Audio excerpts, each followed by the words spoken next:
Selamat berjumpa dalam pelajaran bangunan air dan kita memasuki episode yang keempat. Nah, pada kuliah-kuliah sebelumnya kita sudah bertemu beberapa kali dan ini kita masuk di bagian kedua yaitu bangunan pembawa. Jadi bangunan pembawa atau conveyance structure. Jadi bangunan pembawa ini sebenarnya sama dengan aliran di dalam pipa atau aliran di dalam saluran terbuka ya. Tetapi ini khusus kita bicarakan dalam konteks hydraulic structure itu adalah di saluran pembuka dalam konteks bangunan air ya. Karena kalau open channel hydraulic dan pipe hydraulic itu ada sendiri kita bahas, tapi ini saya ulang sedikit di sini atau saya utarakan sedikit supaya bisa memahami hydraulic structure dalam artian bangunan pembawa atau conveyance structure ya. Kita lanjutkan. Nah, kita mulai dengan aliran pembawa dalam saluran terbuka yang alirannya uniform ya. Nah, aliran uniform ini pada saluran terbuka harus memenuhi ketentuan sebagai berikut. Pertama, kedalaman air, tinggi muka air, luas penampang basah, debit dan distribusi kecepatan aliran pada setiap penampang sepanjang saluran itu sama atau tidak berubah. Jadi itu disebut namanya aliran uniform atau aliran seragam ya. Jadi dalam arti hidroliknya H1 sama dengan H2, A1 sama dengan A2, Q1 sama dengan Q2 dan V1 sama V2 di mana 1 dan 2 itu menunjukkan titik 1 dan titik 2 di panjang saluran itu ya, di trase saluran itu. Kemudian kedua, garis energi atau energy grade line, garis permukaan air dan dasar saluran itu sejajar satu dengan lainnya. Artinya apa? Kemiringan energi, kemiringan muka air, dan kemiringan dasar saluran itu sama. Jadi inilah definisi dari uniform flow. Jadi dengan demikian berarti SF sama dengan SW sama dengan S0 sama dengan S. Jadi S itu kita simbolkan sebagai kemiringan gradient dari energi ya. Karena sesungguhnya yang mengakibatkan air itu bergerak itu karena ada kemiringan energi atau energy slope ya. Kita lanjutkan. Nah, ini adalah satu contoh dari long section dari saluran pembawa. Jadi ini di sini kita perlihatkan ya bahwa ini yang dimaksud dengan saluran pembawa tadi. Artinya adalah air dibawa dari satu tempat ke tempat lain, ya.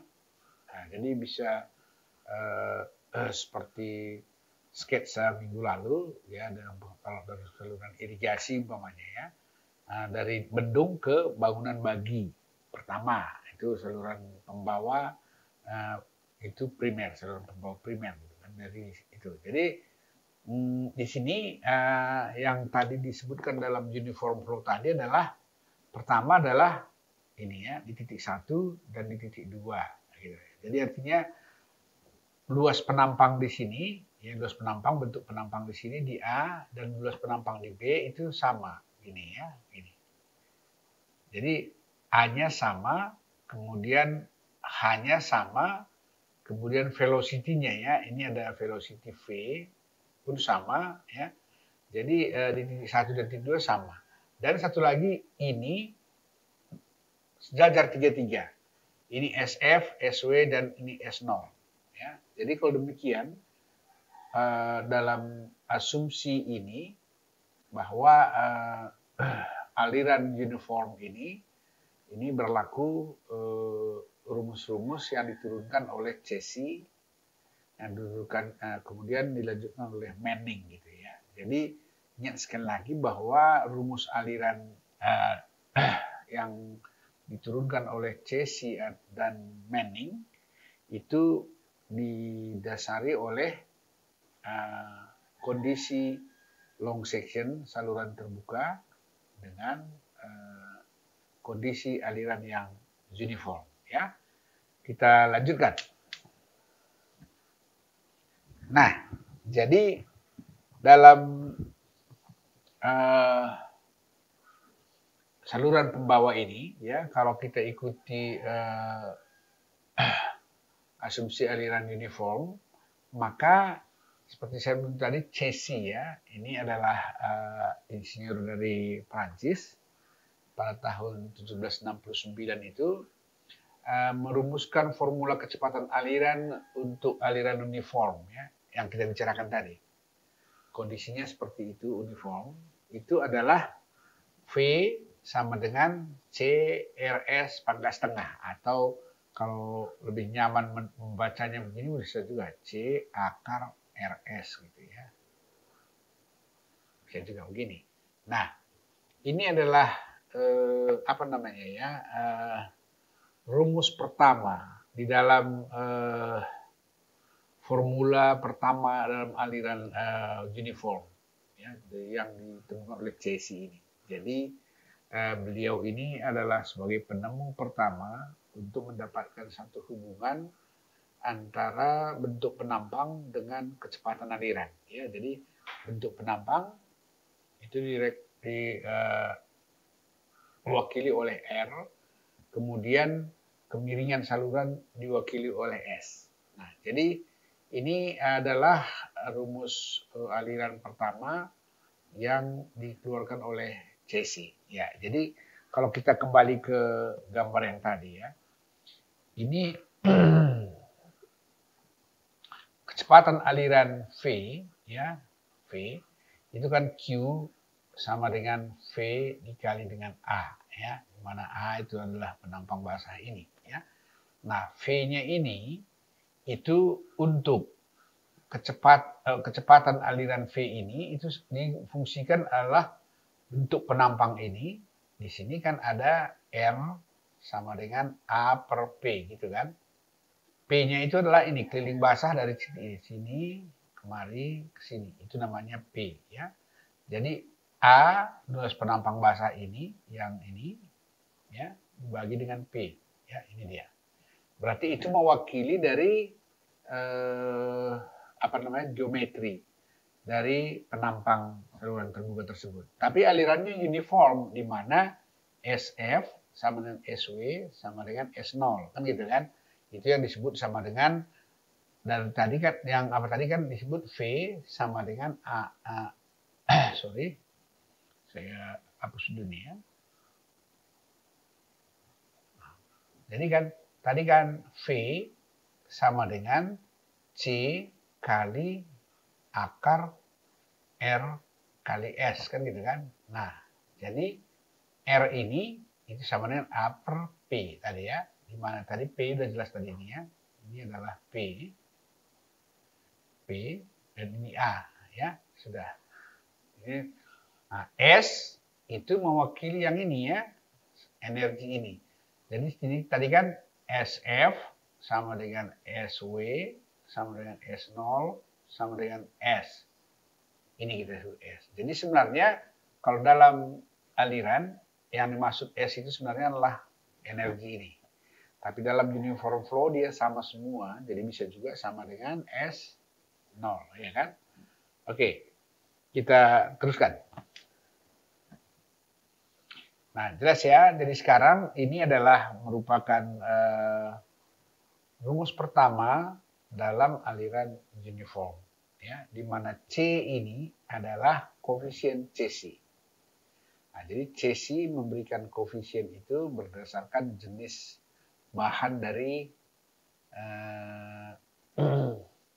saluran tersebut, materialnya. Kalau S-nya adalah geometrinya, C-nya adalah materialnya, bahan dari saluran tersebut ya. Kita teruskan. Nah, Kemudian hampir 2 abad lamanya ya, rumus Cauchy ini belum ada yang menggantikan. Ya. Setelah 2 abad itu ada Manning ya, ini adalah insinyur Irlandia ya, ini bernama Robert Manning. Itu kira-kira tahun 1891 sampai 1895. Beliau mau menelusuri lebih jauh itu C dari Cauchy tadi ya. Jadi C itu gini ya, kalau ini saluran gitu ya. Ini bahannya apa gitu, bahan saluran ini apa? Kan bisa bahannya adalah bisa batu pasang, ya, bisa beton, ya, bisa tanah, gitu kan. Nah, jadi ini Cauchy membuat satu besaran seperti itu. Ini diteliti bertahun-tahun oleh Robert Manning, dan Manning mendapatkan hubungan C itu, ya, C yang di Cauchy tadi kan Cauchy kan tulisannya gini ya, V sama dengan C akar R kali S gitu kan. Nah, C ini itu diturunkan Manning, dia mendapat hubungan begini. Di mana kalau Cauchy tadi dia langsung ini adalah merupakan besaran yang dia tentukan berdasarkan material. Sementara kalau Manning itu ditentukannya berdasarkan N dari Manning, tapi ada hubungannya dengan R gitu. Ya, jadi artinya koefisien kekasaran itu bukan hanya materialnya saja, tetapi ada hubungannya dengan geometri penampang gitu. Jadi lebih lebih detail, dia mendapatkan hubungan itu dengan tulisan seperti ini. Nah, jadi kalau Cauchy kan R-nya hanya ada di sini, ya. Sementara di dalam ini beliau hanya menaksir dari jenis material ini saja, ya. Nah, tapi Manning membuat ininya jenis bahannya itu N, ya. Tetapi C-nya adalah ada perkalian antara N dengan R, atau dengan kata lain dia berbanding terbalik dengan C-nya berbanding terbalik dengan N dan berbanding lurus dengan R, gitu ya. Baik. Nah, kalau ini harga ini ya, harga yang dituliskan ini disubstitusikan ke persamaan Cauchy tadi, V sama dengan C akar RS tadi, maka kita akan peroleh ini, ya. Tapi prinsipnya tetap sama ya, di aliran yang uniform. Artinya SF sama dengan SW sama dengan S0, atau itu disebut S saja. Ya, jadi sekarang ini dikenal dalam rumus Manning. Nah, jadi saluran pembawa yang berbentuk saluran terbuka atau open channel atau aliran gravitasi, ya, maka besar debitnya adalah Q sama dengan V kali A, ya. Jadi artinya debit yang bisa dihantar atau dibawa oleh saluran itu adalah kecepatan alirannya dikali A-nya, ya, di mana V itu adalah ini menurut Manning, ya. Kemudian A itu adalah luas penampang basah, seperti pada slide sebelumnya tadi. Kemudian R itu A per P, ingat itu perimeter tadi ya, saya jelaskan tadi. Oke, kita teruskan. Nah, satu lagi itu adalah saluran pembawa itu bisa saja berbentuk saluran terbuka, bisa juga berbentuk pipa, ya. Jadi umpamanya kalau daerahnya terjal gitu ya, umpamanya ini steep gitu ya, ini kalau dibikin saluran terbuka mungkin untuk memindahkan air dari sini kemari ke sini, itu saluran terbuka mungkin tidak efektif atau tidak cocok karena dia mungkin jadi terjunan gitu kan. Nah, jadi ini mungkin perlu dibuat saluran dalam bentuk pipa kan gitu ya. Nah, jadi pemindahan dari titik 1 ke titik 2 tetap saja prinsipnya adalah conveyance, memindahkan, membawa, ya. Nah, untuk ini maka dalam hidrolika terminologi aliran dalam pipa secara umum mengacu pada aliran tertutup dengan penampang silinder di bawah garis yang bertekanan ya, di dalam garis tekanan tertentu. Nah, jadi artinya tekanan itu begini ya. Kalau di sini kan tekanannya airnya seperti itu ya. Jadi artinya tekanan itu kan ini P1. Kalau ini titik 1 gitu kan. Di sini titik 2 ini P2 dan seterusnya gitu ya, PN gitu. Nah, artinya pressure atau tekanan tersebut itu berubah setiap titik. Setiap titik sepanjang aliran itu. Kalau tadi aliran terbuka, dia kan tetap tekanannya tetap sama dengan 1 atmosfer kan kalau dia saluran terbuka gini ya. Ini ya, ini muka airnya. Ini tekanan pada P1, P2 gitu kan, itu P3 gitu. Itu kan semuanya sebenarnya 1 atm kan. 1 atmosfer. Nah, ini bedanya dengan pipa nggak begitu. Ini adalah tekanan ini lebih besar dari 1 atmosfer. Ya, itu perbedaannya. Nah, kalau demikian, maka ada perbedaan kecepatan aliran. Karena akibat pengaruh tekanan itu, dia memberikan gesekan yang lebih besar dibandingkan dengan aliran tanpa tekanan. Lagi pula, kalau kecepatannya makin tinggi, gesekannya kan makin besar. Ya. Nah, jadi untuk suatu debit sebesar Q, aliran pada setiap penampang pipa dapat dijelaskan dengan penampang pipa, elevasi pipa, tekanan, dan kecepatan aliran. Nah, jadi perlu penampang pipa, berarti A, ya. Kemudian elevasi pipa. Jadi untuk ini ya, untuk suatu debit ini diperlukan elevasi H. Kemudian tekanan, pressure seperti yang tadi ya. Ini kan di titik 1, nah, gitu ya, 2 dan 3 ini kan P1, P2 dan seperti yang saya tuliskan tadi ya. Nah, itu yang diperlukan. Jadi energinya itu berarti kan energinya kan sama dengan ya elevasinya tambah ya pressure per gamma tambah V kuadrat per 2G gitu ya. Ini energi dari setiap titik ya pada 1 berarti P1 V1 gitu. Nah, jadi ini adalah satu perbedaan di dalam pipa dan saluran terbuka. Jadi kalau saluran terbuka tadi ini nggak ada, ya sekarang itu ada, ya itu perbedaannya.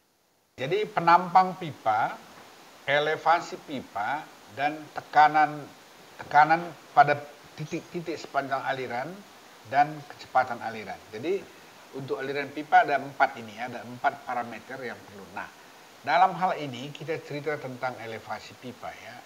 Pertama, elevasi pipa. Elevasi pipa itu kita harus buatkan satu referensinya, itu disebut datum ya, datum. Jadi umpamanya dari mana air mengalir, berarti elevasi titik 1 dan elevasi titik 2 itu dihitung dari sini, gitu ya. Nah, kemudian dengan demikian, makanya besar H tersebut di setiap penampang ini kan beda-beda jadinya kan. Ini H1, H2, H3 gitu. Itu yang disebut namanya elevasi pipa ya. Oke, kita teruskan ya.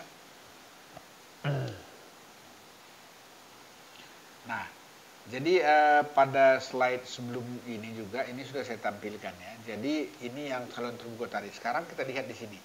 Umpamanya ini kita buatkan saluran pipa ya. Ini adalah datum tadi ya. Datum gitu kan. Nah, ini. Berarti titik ini kata misalkan titik 1 ya. Ini. Berarti ini kan H1 kan gitu kan. Nah, umpamanya di titik ini titik 2 gitu. Ini adalah H2.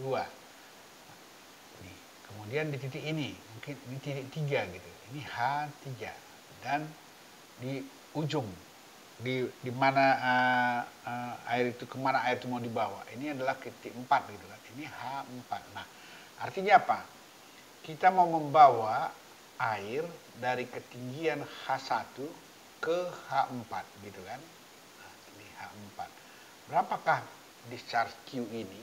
Kalau kita tentukan diameter pipa ini tertentu gitu ya. Nah, kira-kira seperti ini conveyance-nya. Jadi yang kita perlukan kan umpamanya dengan ini berapa Q yang bisa dialirkan. Atau dengan kata lain begini. Di sini ada mata air, itu debitnya adalah Q sama dengan 10 liter per detik gitu kan. Nah, berapa diameter pipa kalau kondisi topografinya seperti ini atau posisi jalur pipanya seperti itu. Berapakah diameter pipa mulai dari section ini, sini, sini, sini sampai ujung supaya ini bisa dialirkannya. Kira-kira seperti itu saluran pembawanya. Jadi artinya kita butuh dimensi pipanya untuk bisa mengalirkan debit yang kita mau. Kira-kira seperti itu apa namanya tujuan dari saluran pembawa. Sama seperti ini juga ya kalau open channel gitu kan. Kalau kita mau mengairi irigasi kita perlu umpamanya 500 liter per detik gitu kan. Nah, dengan elevasi umpamanya di sini adalah ada H1, di sini adalah H2 di bangunan begini. Supaya debit ini sampai di sini, ini kira-kira penampangnya berapa dimensinya gitu ya, supaya dapat Q ini gitu. Sama. Jadi itulah maka namanya adalah bangunan pembawa. Membawa debit yang kita mau dengan kondisi alam atau topografi atau trase saluran yang ditentukan ya. Oke. Nah, ini saya buat beberapa titik. Ini artinya di titik ini mungkin perlu pelepas tekan, di sini mungkin ada jembatan, di sini adalah tempat penampungan reservoir gitu ya. Nah, kita teruskan ya. Nah, untuk lebih fokus dia ke pipa itu sendiri, coba perhatikan baik-baik slide ini ya, bagaimana aliran pada pipa tersebut. Ini ada saya buatkan 3 titik ya, titik 1, titik 2, dan titik 3. Dan di sini ini pipanya ya, ini pipa, itu diameternya ini. Ya kira-kira seperti ini. Berarti ini adalah diameter D ya. Oke. D. Nah, jadi kalau air mengalir dari titik ini ya, dari titik ini kemari, kita mau mengalirkan Q, pertanyaannya D sama dengan berapa kan gitu ya, supaya Q ini bisa sampai ke titik 3 gitu. Nah, untuk ini maka dibuatkan satu datum line ya, di mana pada setiap titik tadi tekanannya kan berbeda ya. Contohnya seperti ini. Titik 1 P1 per gamma, titik 2 P2 per gamma, ini P3 ini, P3 per gamma ya. Nah, jadi kalau di sini coba perhatikan. Ini kan P2 per gamma ini kan besar nih dibandingkan dengan P1 per gamma dan P2 per gamma. Ada kalanya ya, ada kalanya dengan besar tekanan sebesar P2 per gamma ini, pipa itu nggak tahan, bisa pecah gitu. Itu makanya pada gambar ini tadi dibuatkan ada pelepas tekan seperti ini. Kalau ada kejadian seperti itu bisa ditambahi pelepas tekan. Artinya apa? Kalau buat pelepas tekan, di sini kan pressure-nya jadi sama dengan 0 di titik yang ada pelepas tekannya. Baru di sini garis energinya berubah lagi kan gitu kan. Nah, ini mungkin di sini udah besar kali kita rilis P sama 0, baru ini berubah lagi tekanannya ke bawah gitu ya. Ini. Jadi itu artinya pelepas tekan itu gunanya seperti itu, supaya kalau P2 programannya lebih terlalu besar, ya tempatkan di satu tempat releasing powernya. Makanya di sini ada bangunan pelepas tekannya gitu ya. Nah, jadi untuk kondisi seperti ini ya, coba perhatikan hukum Bernoulli ini berlaku dalam aliran ini ya. Di titik 1 ini energinya, energi spesifiknya ya. Ini. Titik 2 ini dan seterusnya ke titik 3 sama. Nah, ada satu hal yang perlu diingat ya. Kalau di sini adalah kalau diameter pipa ini besar, katakanlah ini besar gitu ya. Besar. D-nya besar gitu ya. Nah, yang kita hitung di sini kan P per gamma ini kan ada di titik sentralnya nih kan, di center line. Sesungguhnya di titik A dan titik B dan titik C itu kan berbeda tekanannya. Kalau diambil dari datum ini gitu ya, datum line ini. Artinya di pipa ini, di center line dan di atas itu beda. Nah, tetapi untuk penampang-penampang pipa tertentu yang tidak terlalu besar, artinya untuk kalau mewakili energi seperti ini, itu ambil yang rata-rata ini bisa. Tetapi kalau kita mau lebih jeli terhadap tekanan, dinding pipa sebelah atas dan sebelah bawah ini berbeda tekanannya ya. Jadi dalam hal ini kalau dia besar sekali mungkin itu signifikan kita dalam menghitung daya tahan dinding pipa ya sebaiknya dilakukan secara lebih spesifik terhadap itu tekanan itu ya. Nah, jadi ini pipa bedanya sama saluran terbuka itu sudah jelas ya. Berarti di sini ada pressure. Nah, jadi hubungan kecepatan. Nah, sekarang kita kan perlu lagi V, bagaimana menghitungnya supaya kita dapat Q sama dengan V kali A. Kalau A jelas, ini berarti A kan kalau dia lingkaran kan sudah jelas A-nya sama dengan 1/4 V D kuadrat gitu kan. Nah, jadi kalau ini sudah kita dapatkan ya, sudah kita peroleh V-nya, berarti Q-nya dapat. Nah, untuk menghitung V-nya ini berbeda dengan saluran terbuka. Nah, mari kita ikuti. Nah, pada prinsipnya aliran dianggap sebagai aliran yang tidak tertahan ya. Jadi artinya tidak tertahan itu incompressible ya. Jadi artinya walaupun dia bergesekan gini ya, ini aliran ya. Ini walaupun dia bergesekan tapi dia jalan ke sana gitu. Nah, gini ya. Jalan. Jadi artinya tidak berhenti air itu di sini, tidak tertahan gitu ya. Tidak terblok. Jadi ini pentingnya incompressible. Jadi artinya tidak tertahan. Jadi sehingga di setiap titik aliran pada pipa seperti pada slide yang sebelumnya tadi ya, debit air masuk pada titik sar harus sama dengan debit yang keluar. Jadi artinya begini. Kalau kita ambil yang gambar tadi kan. Kalau di sini masuk Q1, ini keluar Q2, maka Q1 sama dengan Q2 gitu ya. Itu artinya. Jadi nggak ada yang tertahan lengket di sini karena ada yang menahan air itu nggak bergerak. Mungkin ada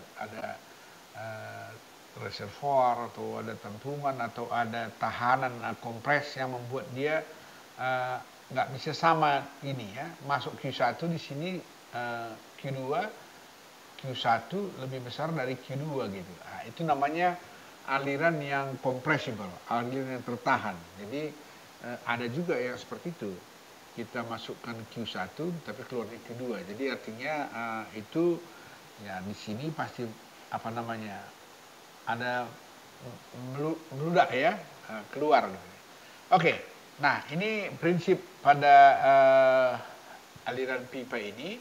Jadi kita sudah mengerti prasyaratnya bahwa non compressible ya, kemudian berlaku hukum kontinuitas atau persamaan kontinuitas. Persamaan kontinuitas itu apa? Ini dia AV. A1 V1 sama A2 V2 sama A3 V3. Jadi setiap titik dia keluar ya sama. Jadi setiap titik pada aliran tersebut sama debitnya dan debit masuk sama dengan debit keluar ya. Itu namanya persamaan kontinuitas. Nah, sebenarnya dalam setiap aliran yang sifatnya air tidak tertahan, itu incompressible, maka ini berlaku baik saluran terbuka maupun saluran pipa atau saluran tertutup ya. Nah, kehilangan energi akibat gesekan pada saluran pipa ya. Jadi ini kalau tadi kehilangan energinya itu kalau saluran terbuka itu hanya karena gesekan itu. Tadi ada dalam cc ada C, dalam mening ada N ya. Nah, ini untuk kekasaran saluran. Nah, jadi sekarang untuk pipa ya, kehilangan energi gesekan air di sepanjang pipa dinamakan kehilangan energi utama. Ini pun agak friction juga ya. Jadi di pipa ini ada namanya major losses, ada minor losses. Kalau major losses itu friction, artinya ini pipa, ini ada aliran V, gesekannya dengan dinding pipa ini disebut namanya HF, itu major, itu paling besar. Kemudian ada lokal atau minor losses, itu umpamanya pipa kita di sini ada belokan, di sini ada bend gitu kan. Nah, akibat bend ini ada kehilangan tambahan selain gesekan. Mungkin di sini ada gate gitu ya. Nah, gate di sini pun ada kehilangan. Gitu. Jadi setiap ada kita buat perubahan, kemudian umpamanya ada perubahan diameter pipa dari kecil menjadi besar gitu. Ini pun kehilangan juga. Ini namanya semuanya minor ya. Minor, minor, minor. Tapi ini namanya main ya. Gitu ya. Ini minor, ini pun minor ya. Minor. Nah, jadi losses itu ada dua di pipa, satu major losses, satu minor losses. Jadi major lossesnya adalah friction antara fluida atau air dengan pipa, sementara minor lossesnya kehilangan energi karena perubahan kecepatan aliran. Ya, nah, perubahan tiba-tiba kecepatan aliran apakah akibat bend, belokan, akibat adanya fitting atau gate, atau ada akibat contraction atau reduction ya itu ya, yang seperti itu. Itu namanya local losses atau minor losses. Nah, baik. Jadi kehilangan energi ini adalah merupakan head loss yang diakibatkan oleh gesekan pipa dan viskositas fluida yang mengalir pada pipa. Jadi artinya begini. Kekentalan itu direpresentasikan oleh viskositas ya. Jadi kalau makin kasar atau makin kental fluidanya, maka untuk kecepatan yang sama dan diameter pipa yang sama, kehilangan energi persatuan panjang pipa akibat friction itu lebih besar daripada fluida yang viskositasnya lebih rendah atau lebih halus ya, lebih tahanannya lebih kecil gitu ya. Nah, kemudian berdasarkan pengamatan dan penelitian yang telah dilakukan sejauh ini terhadap kehilangan energi akibat gesekannya pada aliran sebuah pipa, diperoleh kesimpulan bahwa tahanan aliran pada pipa adalah satu ya. Jadi ini coba perhatikan bahwa pertama kehilangan energi tadi ya tidak terpengaruh terhadap tekanan yang bekerja pada aliran pada pipa. Jadi artinya ini adalah salah satu pengamatan bahwa besarnya HF gitu ya. HF itu tidak serta-merta berhubungan dengan pressure P. Gitu ya. Jadi oleh karena itu pengamatan yang pertama.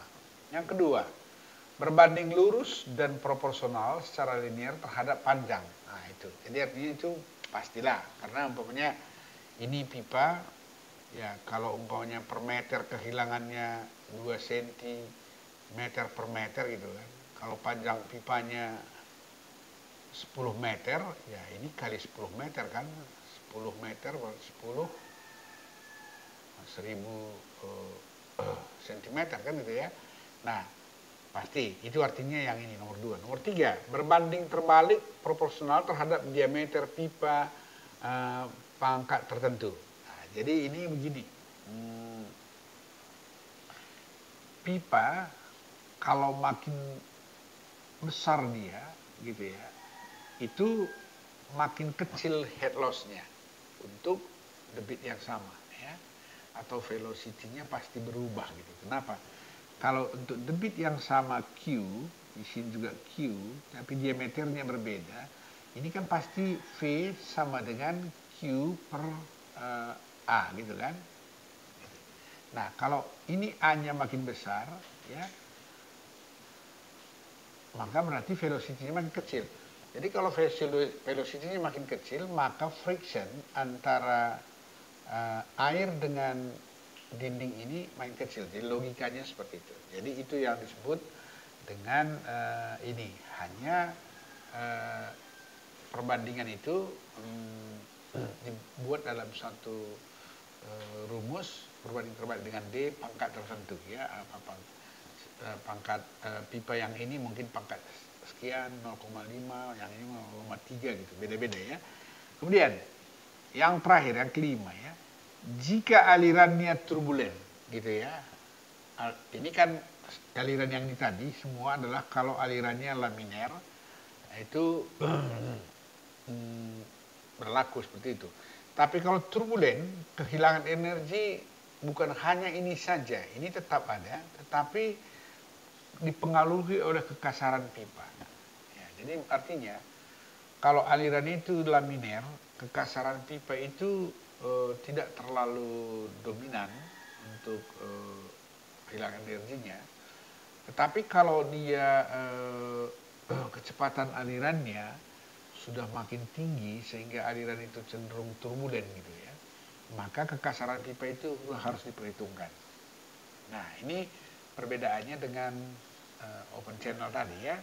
Nah, jadi sekali lagi ya, kapan aliran itu mulai turbulen? Gitu.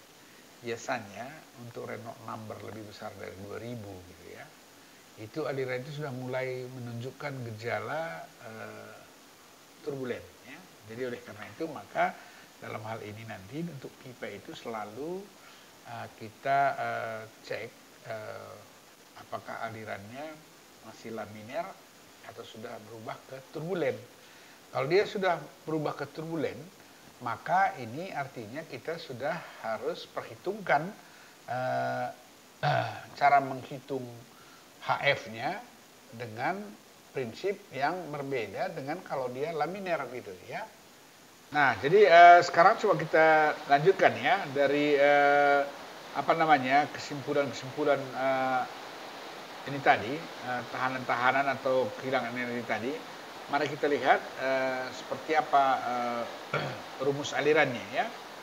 Nah, formula aliran pada pipa yang paling populer adalah dari Henry Darcy dan Julius Weisbach, sehingga ini sering juga disebut rumus ini adalah Darcy-Weisbach ya. Jadi ini dikembangkan kira-kira pada pertengahan abad ke-19. Ini masih baru ya. Jadi ini dituliskan begini. HF, ini HF yang tadi ya, artinya kehilangan mayor losses. Mayor losses berarti gesekan antara fluida dan dinding pipa ya. Itu adalah F ya. Ini F itu adalah faktor kekasaran pipa ya. Jenis pipa berarti ya. L per D itu artinya panjang pipa ya. L per diameter pipa, ini D ya. Nah, V kuadrat per 2G. V kuadrat per 2G itu adalah energi kinetik ya. Energi kinetik dari aliran. Jadi kalau ada pipa di sini ada kecepatan V, maka komponen ini adalah energi kinetik ya. Nah, jadi ini yang dituliskan oleh Darcy-Weisbach. Jadi secara umum kehilangan energi atau head loss pada aliran pipa itu adalah seperti rumus Darcy-Weisbach ini. Nah, persoalannya adalah tadi kan ada saya sebutkan bahwa kalau alirannya laminer seperti apa, kemudian ada aliran yang turbulen, dia seperti apa, sehingga ada perbedaan dalam nilai F ini ya. Nah, nilai F. Nah, formula ini dikenal dengan formula Darcy-Weisbach. Formula ini cocok ini menyatakan dalam satuan energi kinetik pada aliran pipa. Ini energi kinetik tadi ya. Nah, kemudian Lebih lanjut, secara dimensi adalah uniform karena dalam praktik teknik faktor gesekan F ya adalah faktor numerik tidak berdimensi. HF dan V2 kuadrat per 2G keduanya adalah dalam unit panjang. Jadi ini cocok digunakan untuk ini karena dia sama dengan dimensinya nanti dengan H ya. H juga kan meter ya. Sementara HF ini juga dalam meter. Baik, kita teruskan. Nah, untuk aliran laminer, nah ini yang saya sebutkan di awal tadi bahwa aliran itu kalau aliran kan mulai dia berubah dari laminer ke turbulen itu ditentukan oleh bilangan Reynolds ya atau Reynolds number. Jadi sekarang untuk aliran laminer berarti RE-nya ya itu lebih kecil dari 2000-an lah ya. Nah, itu besar RE itu adalah Reynolds number adalah fungsi V dan G ya. Nah, jadi artinya makin cepat velocity-nya maka makin besar Reynolds number-nya ya. Jadi oleh karena itu maka besar F dalam rumus tadi, karena ada tadi rumus rumus Darcy-Weisbach. Ini kan ada F, ya. Nah, nilai F ini, ya, nilai F itu besarnya kalau dia aliran laminer adalah seperti ini, ya, dapat dituliskan dalam bentuk itu. Jadi artinya di sini F yang ada di rumus itu tadi tinggal 64 dibagi gamma. Gamma itu kan sama dengan rho kali G ya. Nah, gini ya. Nah, jadi mu itu viskositas ya. Mu itu adalah viskositas. Kemudian V itu adalah kecepatan, D adalah diameter. Nah, jadi karena gamma ada rho kali G, maka faktor gesekan dapat ditulis menjadi seperti ini ya.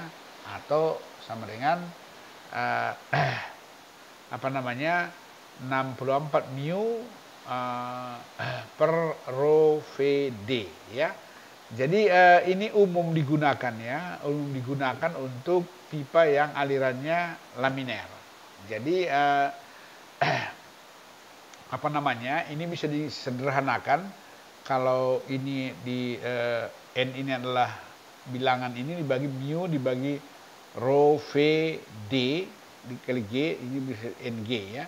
Nah, jadi ini nanti kalian gunakan hanya kalau alirannya adalah laminer gitu ya. Nah, bagaimana kalau tidak laminer gitu ya? Bagaimana kalau tidak laminer? Maka kalau tidak laminer nilai F ini harus dikoreksi, tidak bisa dilakukan dengan ini, dan itu harus kita hitung dengan suatu besaran yang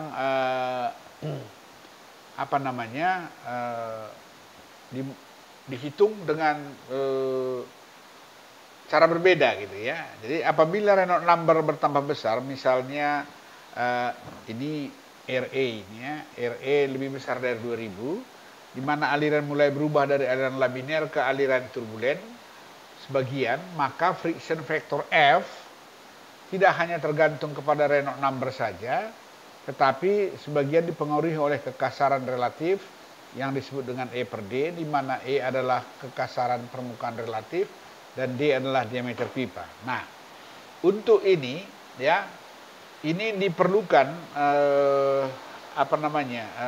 satu eksperimen atau percobaan yang menghubungkan antara jenis pipa, diameter pipa dan kecepatannya, hubungannya dengan E per D ya. Hubungannya dengan E per D. Jadi ada diameter pipa, kemudian dengan kecepatan tertentu dia bisa dapatkan itu kekasaran relatif harga E dan E per D-nya diperoleh ya. Jadi dengan demikian akan diperoleh satu hubungan antara parameter-parameter itu dengan F. Jadi untuk ini yang paling umum digunakan itu adalah satu adalah hasil percobaan beberapa jenis pipa yang menghubungkan antara besaran-besaran itu tadi ya, antara ED dengan diameter pipa dan kecepatan. Kemudian ada Moody diagram ya, itu juga digunakan untuk mencari hubungan antara Reynolds number, diameter pipa, dan besaran ED gini ya. Nah, sehingga dengan itu nanti kita bisa peroleh harga F di sana.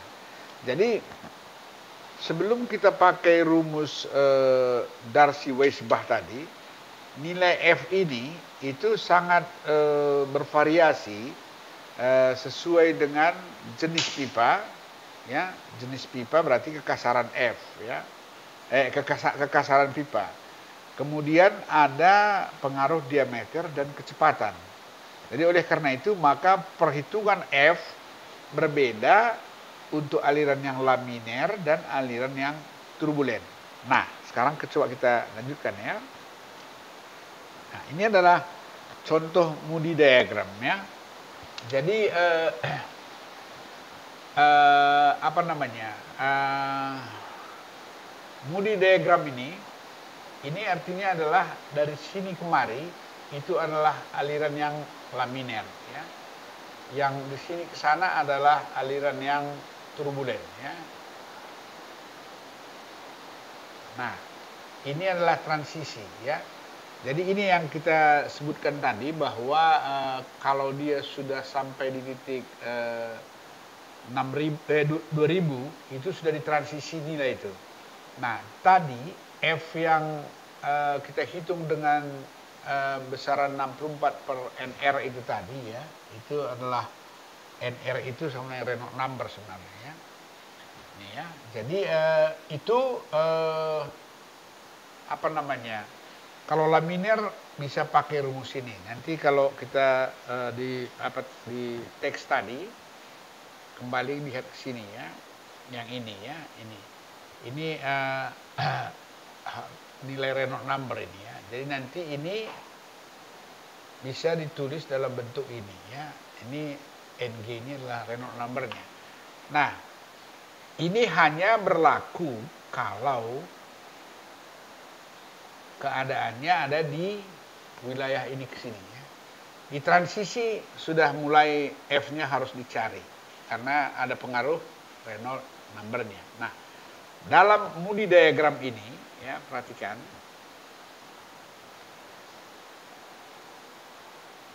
Dalam Moody diagram ini yang ke atas ini adalah E per D ya. Kemudian ini adalah resistensinya, tahanannya. Nah, jadi resistennya artinya tahanan dari gesekan itu adalah F ya. Sementara yang horizontal ini adalah Reynolds number. Yang garis-garis ini semua adalah jenis pipa ya. Jadi jenis pipa itu ditentukan oleh koefisien ini ya, koefisien E per D ini gitu ya. Jadi jenis pipa yang E per D-nya makin lama makin besar itu menunjukkan bahwa pipanya makin kasar ya. Nah, jadi jenis pipanya makin kasar gitu ya.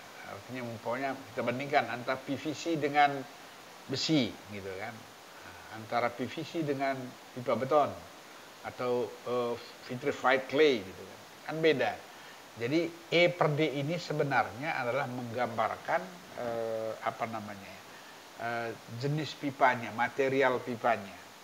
Nah, jadi kalau sekali lagi ingat ya bahwa di sini ada ada 4 faktor penting dalam Moody diagram ini. Pertama adalah Reynolds number-nya, yang satu laginya adalah resistennya atau tahanannya F. Jadi rumus Darcy-Weisbach tadi F itu adalah tahanannya, dan ini adalah apa namanya kekasaran relatif atau E per D itu jenis pipa ya. Nah, untuk ini maka tadi sudah kita sebutkan bahwa ini besarnya bisa dihitung dengan rumus kalau laminer, tapi kalau dari sini ke sana harus dengan cara trial and error seperti ini untuk mencari F kalau dia harus turbulen.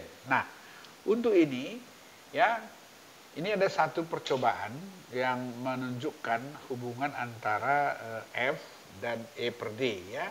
Jadi ini ada diameter pipa ya, ini perhatikannya, yang ini adalah diameter pipa. Kemudian ini adalah E per D atau relative roughness, kemudian ini adalah resisten F. Nah, diameter pipa ini adalah jenis pipanya ya, yang di dalam ini adalah jenis pipa gini ya. Jadi artinya untuk jenis pipa yang ini itu sudah dilakukan percobaan ya, karena dalam kuliah sebelumnya saya sudah sampaikan bahwa kalau mekanika fluida statis itu adalah sains murni, tapi kalau sudah mekanik fluidanya bergerak itu semuanya harus melalui percobaan atau eksperimen atau model ya.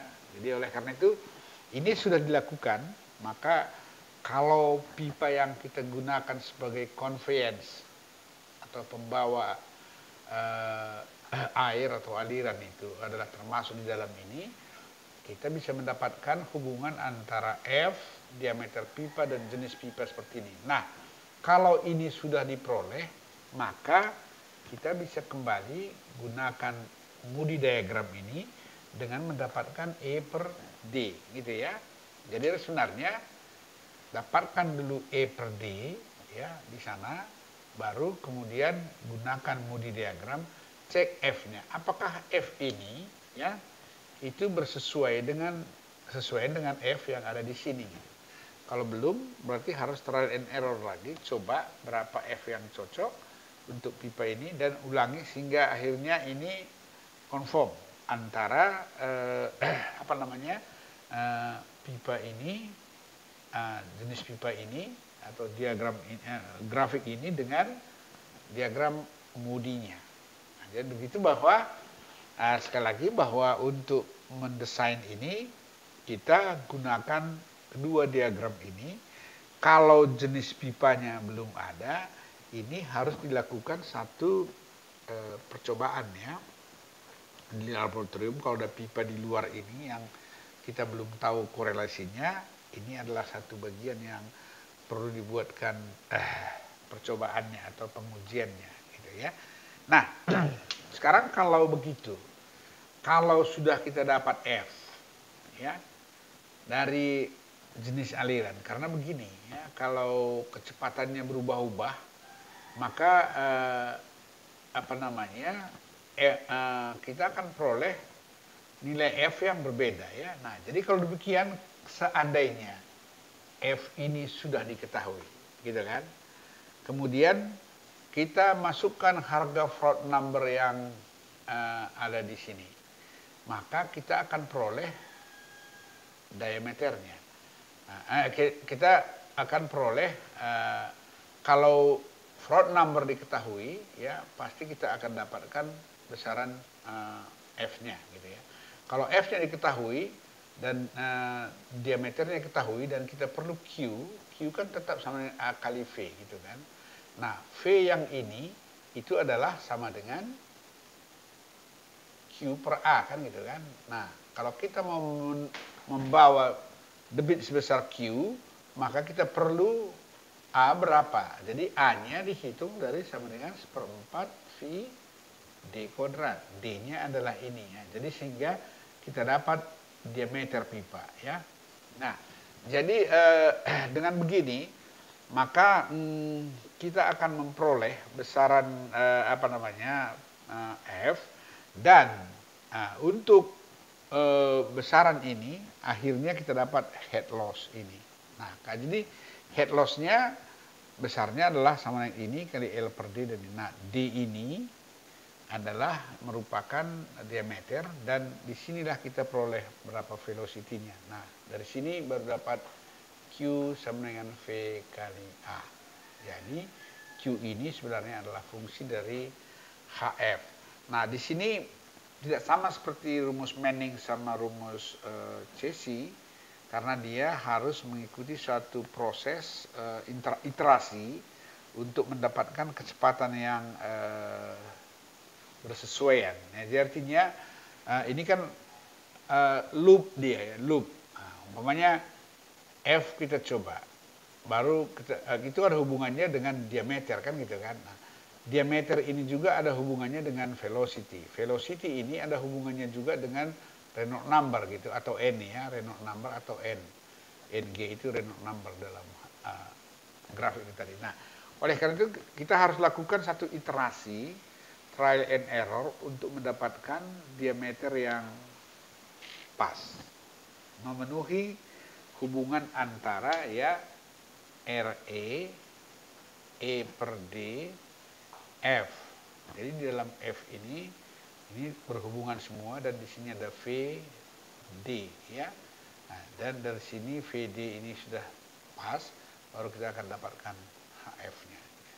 HF itu adalah total energi yang hilang oleh friction, oleh major losses ya. Oke, jadi saya kira ini coba kalian trial ya, mendesain satu saluran pembawa yang menghubungkan satu titik dengan titik lain untuk exercise latihan ya. Jadi contohnya ada satu bak gitu ya, ada satu pipa mau dihubungkan dengan pipa ini gitu ya. Diketahui diameternya seperti ini gitu. Beda tingginya adalah H gitu umpamanya kan. Nah, ini kita mau mengalirkan air Q sama dengan 1 meter kubik per detik contohnya gitu kan. Berapa diameter pipa ini perlu kalau ini pipanya adalah pipa besi gitu kan. Nah, berapa diameternya? Kira-kira seperti itu gunanya saluran pembawa itu. Jadi saya kira ini Anda bisa lihat buku hidrolika yang berkenaan dengan diagram Moody dan kehilangan energi pada pipa atau major drain, sehingga ini nanti bisa diproyeksikan. Saya harapkan minggu depan saya akan buatkan satu aplikasi untuk kedua ini contoh ya, contoh perhitungan, supaya nanti saluran pembawa untuk pipa dan saluran terbuka sudah ada bayangan bagaimana menyelesaikan soal seperti ini ya. Jadi saya kira ini yang bisa saya sampaikan untuk hari ini. Sampai jumpa di episode berikutnya. Salam.